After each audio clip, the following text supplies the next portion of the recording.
পৃথিবীর মানুষ, আমার একটি কথা জানা থাকলে অন্যকে বলো। 2, বনী ইসরায়েলের কাহিনী বলো। 3, কেউ যদি কোনো কথা আমার নামে বলে, সেই কথা যদি আমার না হয়, তাহলে তার থাকার জায়গা জাহান্নাম।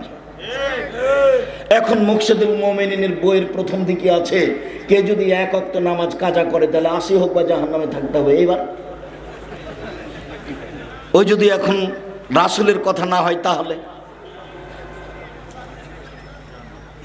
ধর্ম তো সহজ নয়। আপনি যেভাবে মনে করেছেন সেভাবে নয়। ধর্ম একজন মানুষের নামে চলে, একজন মানুষের কথাতেই চলে, যার নাম মুহাম্মদ সাল্লাল্লাহু আলাইহি সাল্লাম। পৃথিবীর কোনো মানুষ দিয়ে চলে না ধর্ম।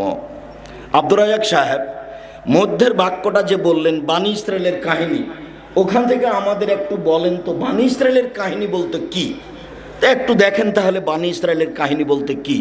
যেমন হাজার হাজার বছর পূর্বের কোনো কাহিনী যেটা আমাদের উপকারে আসবে, তার নাম বনী ইসরায়েলের কাহিনী। অবশ্যই তা সত্য হতে হবে। মিথ্যে যদি হয় তাহলে আবার হুজুর জাহান্নামে গেছে। তো সত্য কাহিনী কি?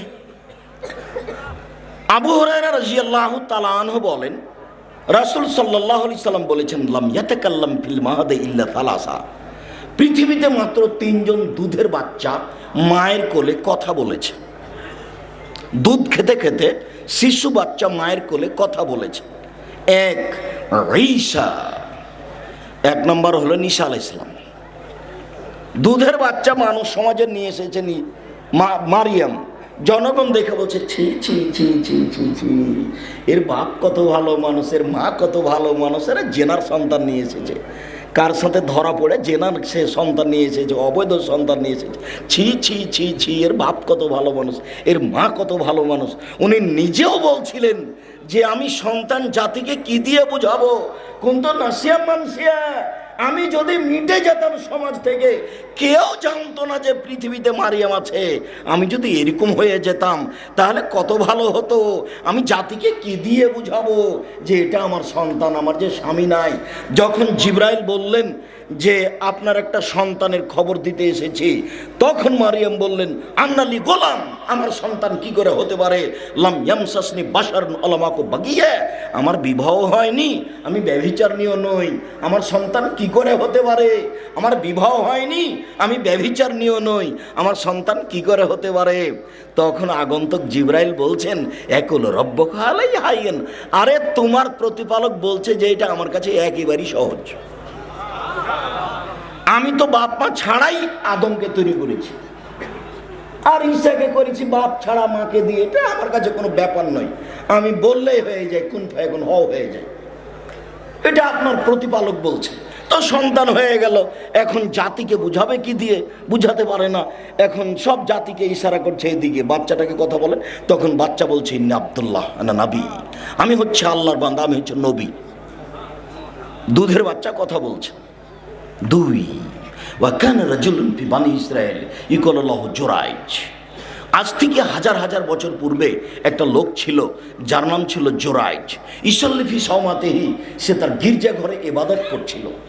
ফাজাতহু উম্মুহু, তখন তার মা চলে আসলো। ফাদাতহু, তার মা তাকে ডাকলো, জুরাইজ জুরাইজ। তার মা তাকে ডাকলো।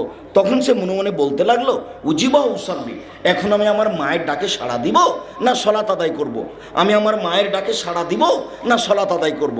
এরকম একটু বলতে বলতে দেরি হয়ে গেছে। তখন তার মা বলছে, আল্লাহুম্মা লা তুমিতহু তুরিহু জুহাল মুমেশা, আল্লাহ তুমি আমার এই ছেলের মরণ দিও না পতিতালয়ের মহিলার মুখ দেখা পর্যন্ত। আল্লাহ এই ছেলে যেন না মরে কোন একটা বদ মহিলার সাথে দুর্ঘটনা না হয়ে। মা বলে চলে গেলেন। একটুতে মার মন খারাপ। যেতে না যেতেই ফাতার রাজাতুল্লাহ ইমরা, একজন মহিলা এসে তাকে বলছে যে আপনি আমার সাথে জেনা করেন। ফা আবা, তিনি তখন মুখটা ঘুরিয়ে বলছেন, ছি ছি ছি ছি ছি ছি, তুমি বলো কি? তুমি আমার সাথে জেনার কথা বলো মানে?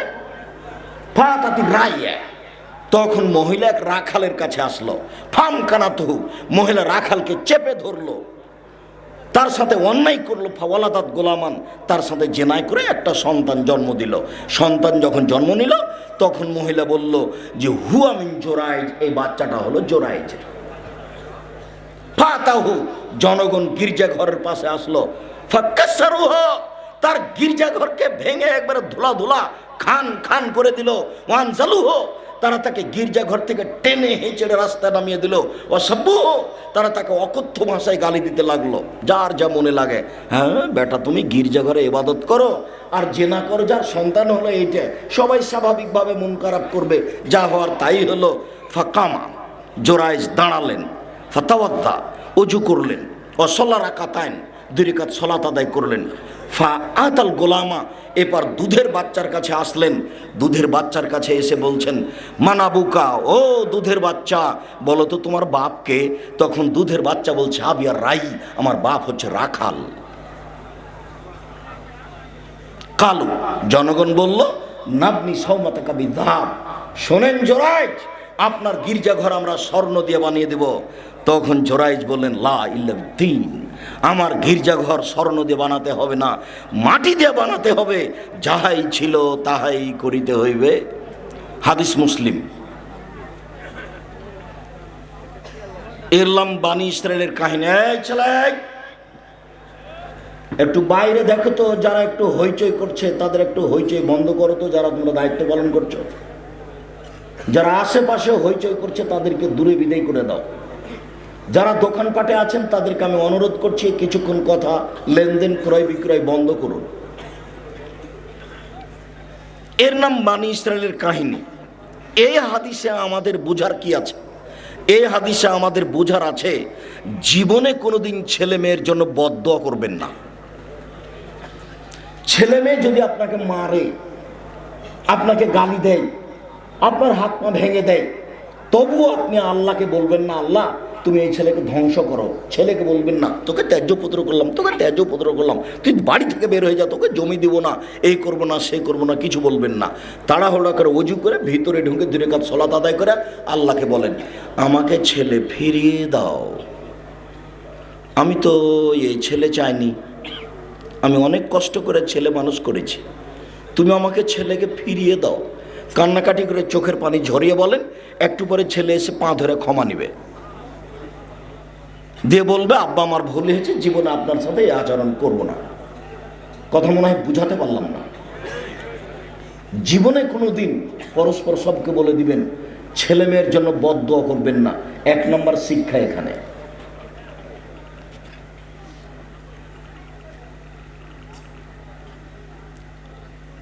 দুই নম্বর শিক্ষা হলো এই, বাপ মায়ের দোয়া কবুল হয় বলার সাথে সাথে উপরে লেগে যাবে,